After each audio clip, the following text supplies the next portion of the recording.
264ని ఎగ్జాంపుల్గా తీసుకొని divisibility rules గురించి సింపుల్గా ఎక్స్ప్లెయిన్ చేస్తాను చూడండి. మనకి ఎవ్రీ ఇంటీజర్ కూడాను 1తో డివైడ్ అవుతుంది కాబట్టి ఇది ఎస్. 2కి డివిజిబిలిటీ రూల్ ఏంటంటే యూనిట్ ప్లేస్లో ఉన్న నెంబర్ ఎయిదర్ 0 కానీ ఈవెన్ నెంబర్ కానీ అయి ఉండాలి. సో ఇది కూడా ఎస్. 3కి డివిజిబిలిటీ రూల్ ఏంటంటే ఇచ్చిన డిజిట్స్ అన్నిటిని యాడ్ చేసి వచ్చిన సమ్ 3తో డివైడ్ అయితే ఈ ఓవరాల్ నెంబర్ 3తో డివైడ్ అవుతుంది అని చెప్పేసి చెప్తాము. ఇక్కడ సమ్ చేస్తే 12 వస్తుంది, 3తో డివైడ్ అవుతుంది కాబట్టి ఇది ఎస్. 4కి డివిజిబిలిటీ రూల్ ఏంటంటే లాస్ట్ టూ డిజిట్స్ 4తో డివైడ్ అయితే ఈ ఓవరాల్ నెంబర్ 4తో డివైడ్ అవుతుంది అని చెప్పేసి చెప్తాము. 64 4తో డివైడ్ అవుతుంది కాబట్టి ఎస్.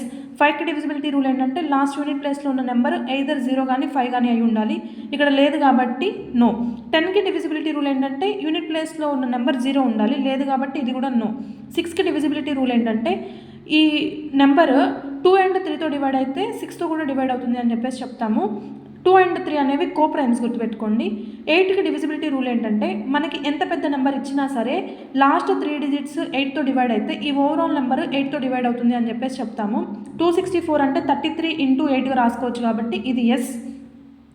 నెక్స్ట్ 7కి డివిజిబిలిటీ రూల్ ఏంటంటే ఈ యూనిట్ ప్లేస్లో ఉన్న నెంబర్ని డబల్ చేసి ఈ రిమైనింగ్ నెంబర్తో మైనస్ చేస్తే వచ్చిన ఏదైతే ఆన్సర్ ఉంటుందో అది ఏదర్ 0 కానీ 7 మల్టిపుల్ కానీ అయి ఉంటే అది మనకి 7తో డివైడ్ అవుతుంది అని చెప్పేసి చెప్తాము. బట్ ఇక్కడ మనకి చేస్తే 18 వస్తుంది, 18 అనేది 7తో డివైడ్ అవుతుంది కాబట్టి ఇది నో.